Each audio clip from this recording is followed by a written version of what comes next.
Hello everyone, my name's Anthony Cummins and welcome to this Ninja Training Lesson 2.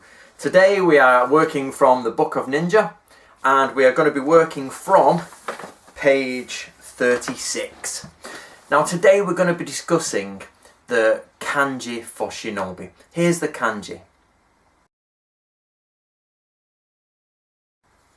Now this is made up of the ideograms for heart, meaning heart or mind, your inner soul if you will, and blade, like a katana blade, a knife steel blade.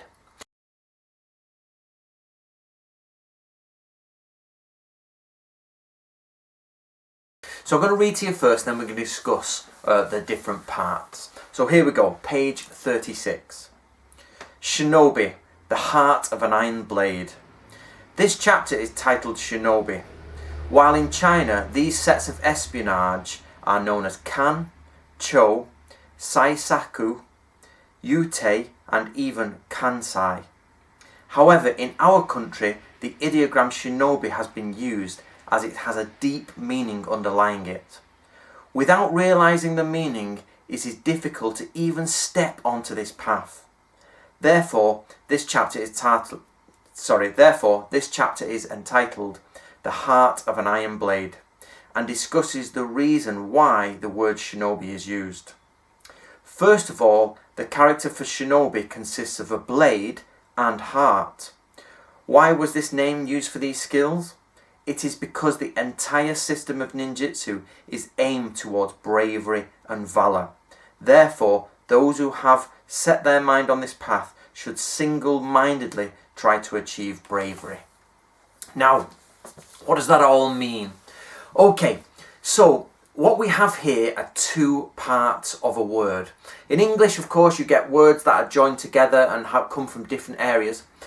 In Japanese, it goes that way, and this is a blade over a heart.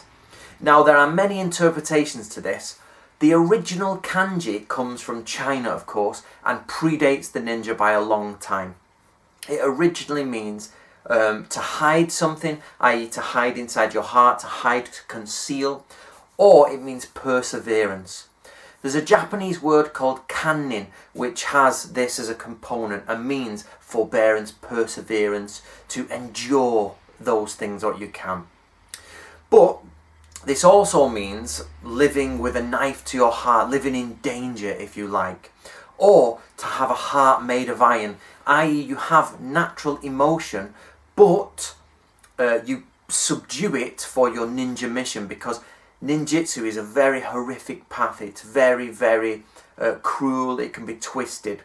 So your heart, your mind, your inner soul, your conscience, your moral compass has to be rigid. You have to have absolutely a solid internal foundation.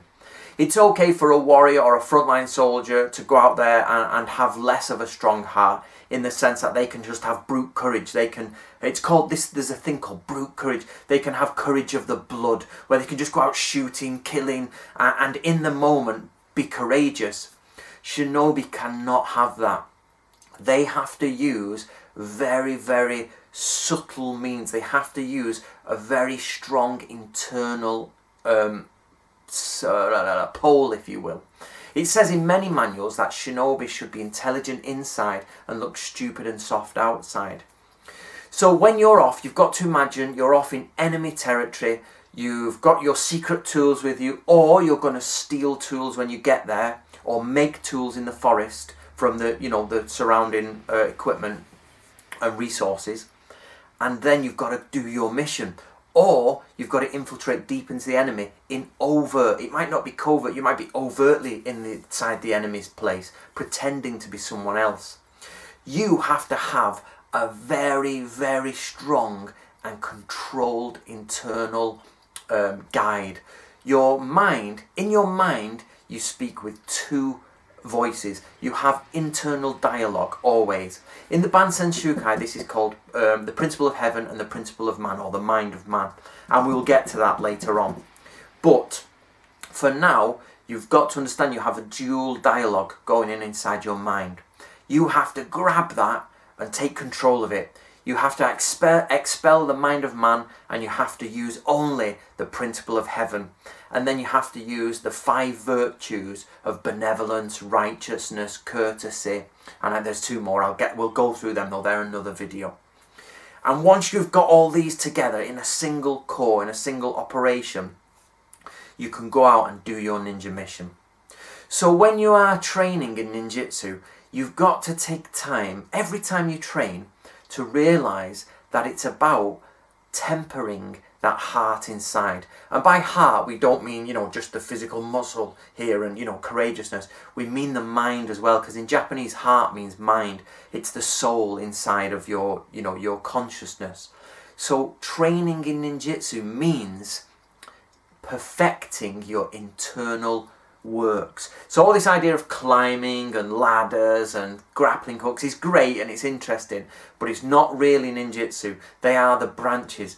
The central core of ninjutsu is understanding the kanji for shinobi, but not just intellectually. It means every time you go to the dojo, every time you train, you've got to make sure you get hold of those 2 voices in your head, suppress them, and make sure everything you do is correct, so that when you go outside to the enemy to deceive them, to lie, you don't get affected inside. Okay?